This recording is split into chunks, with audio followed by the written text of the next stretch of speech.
یو آرام او خشت سحر وختي منظر د یو کلی جومات چې د فجر لمونځ نه وروسته دی.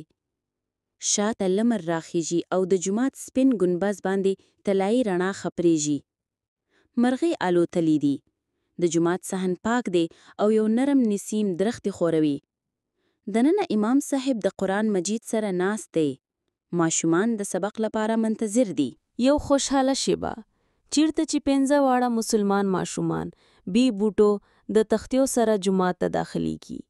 د دوی په مخونو خوشحالي ده. امام صاحب یو مشر سړی د سپینګیرۍ او دودیز خولۍ سره د دوی په لیدو مسک شو. ماشومان ساده دودیز لباسونه اغوستلی دي.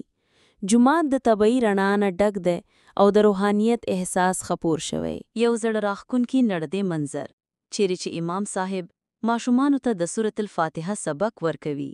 ماشومان په یوه حلقه کې پر غالي ناست دي. د خپلو تختیرو او دوات سره دوی په مینه او تمرکز سره د امام تکرار تعقیبوي. امام صاحب د قرآن آیت ته په نرمۍ سره اشاره کوي او د ماشومانو پاک چیرې د معصومیت نه ډکې دي. د جومات له کړکیو نه د لمر وړانګې راځي او دغه مقدس شیبه روښانه کوي. یو روحاني منظر چې یو سپینږیري د جماعت په کونج کې ناست دی او ماشومانو ته د سبق ورکولو منظر ته په خوشي او اخکو سره ګوري.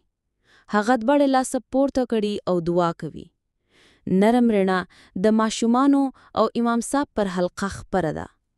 جومات د الهي برکت نه ډک ښکاري او د نسلونو ترمنځ د ایمان او علم یوه ښکلې اړیکه شي.